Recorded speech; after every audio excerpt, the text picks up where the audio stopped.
Good afternoon. I got started on this a little late. It's great to see everyone. It's Monday. Yay.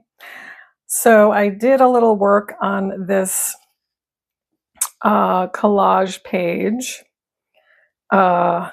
It's very interesting. I'm someone who works in Photoshop a lot. So like this image of the city background, I want to use on here, but it's kind of big. And so I just want to squeeze it down. Like I just want to shrink it. If I could just shrink this and then even color it a little lighter, like gray, and make it look like part of the background, that'd be so great. But I can't do that. So I haven't decided whether I'm going to use this or not.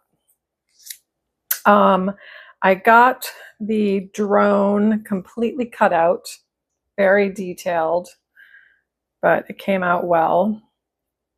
So I was trying to find a child because there's just so many children that are harmed and killed in wars. So I did find this guy who's reading a book, and this came from a cool old book. I also considered this one, but it's a little too big. It's a man talking to a bunch of kids. And they all have dark hair. Well, one of those kids doesn't have dark hair, but most of them do. And the man does, and this kid does. So these came from this cool book. See if I can find the year. It's called Alternative Celebrations Catalog, and it's a totally hippie. Oh, look, here's this kid reading again on the inside cover. It's this totally hippie. Oh my God, it used to belong to the Center of Radical Empowerment in St. Pete. Holy crap, I have never heard of that, so I wonder if they still exist. I was trying to find the year, but I'm not sure I'm going to. No, well, it could be 1978. But it's just really cool. And there's actually some, in alternative celebrations, ideas. I think it's an anti-capitalist book, right? To show you how to celebrate things without just doing it commercially, like is expected of you.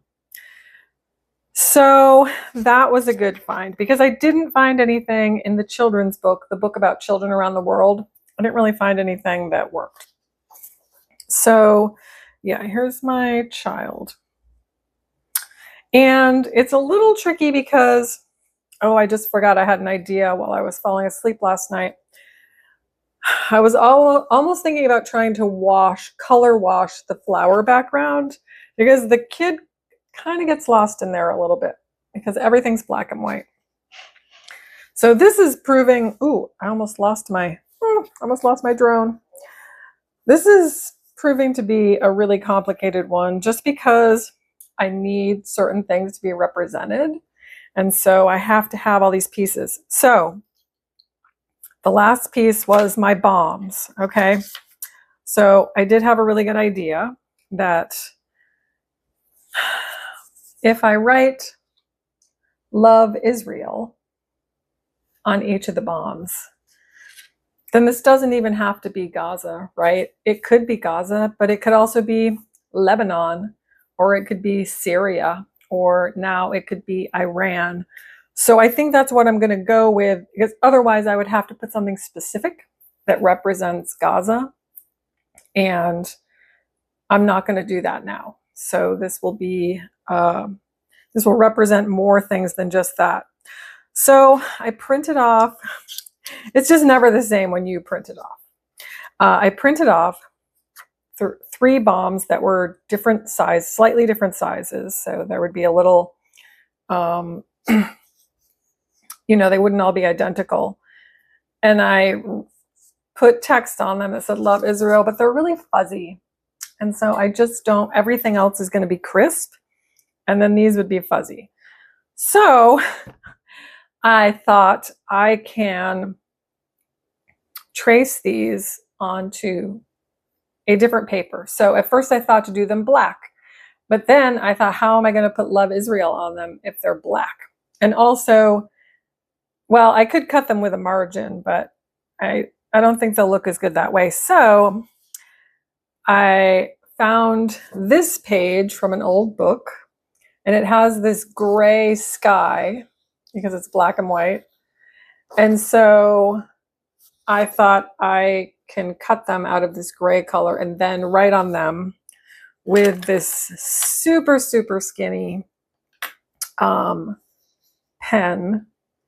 So what I have to do to cut them out is I had to cut one out that I had printed off, and then I'm going to have to trace around it on this paper and then cut that out. And I'm going to have to do it with all three of them because they're slightly different sizes. So I have the first one traced out, and I have a lot of space up there, the gray space, because after I cut it out, which will probably be fine, then I have to write on it. And so I have to make sure I write it the right size so I don't run out of room, because if I do, then I'll have to start over with a new one. So it's a bit of work to get these pieces all. I do have this too, but I think these are the old pieces of an old painting. I don't think these will cut out very accurately. They're a little too thick, and they also have like, they're woven, right? I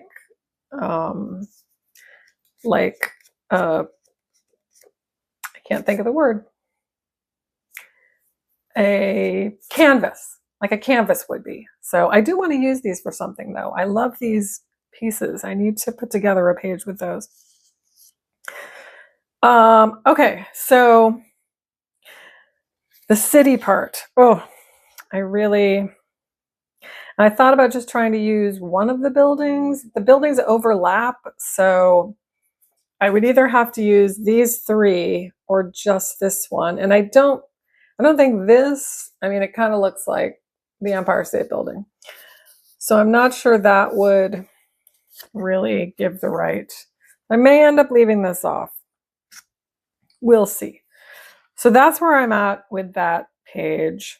Then I've started thinking about the postcards I'm going to send this month to my paid Substack subscribers. So these postcards were pretty cheap. I got them at Monticello, the Thomas Jefferson residence when he was president, I guess, which is in Virginia near Charlottesville. I don't know if it's in Charlottesville, but it's outside of Charlottesville. And so these are really boring ass photos of the inside of this house. I think I did the official tour. I did the official tour. So what would be fun for these boring ass images is to put something ridiculous on them. Something ridiculous like illustrated alligators and birds. So this book is all about the friendship apparently between an alligator and I don't know what kind of bird. Oh wait, it's a crocodile. See, I'm a Floridian, so I just assumed it was an alligator. So it's a crocodile and a bird. I went through this book and I think there's enough individual. They're big though, so sometimes it'll be like the crocodile will be emerging, onto the postcard from the side, and you'll only see like a portion of it. That's my phone. Bummer. So yeah, so I'm going to cut out a bunch of these crocodiles, birds. I think there's a flamingo I was going to use. Sorry for that. And I'm going to start putting together, maybe you can't hear it that well. Okay, so I'm going to start cutting out some of these crocodiles and seeing how I can arrange them on these postcards to give it kind of a ridiculous effect. And I need 7 of them, so I think I have extras. There's copies of each of these. I bought these because they were cheap, and I knew it would be something good to put something ridiculous on. So I think that's all I have for you today. I'm making progress and we're just going to keep going. Thank you so much for watching these and for sponsoring me and for helping Bridge to Rutland.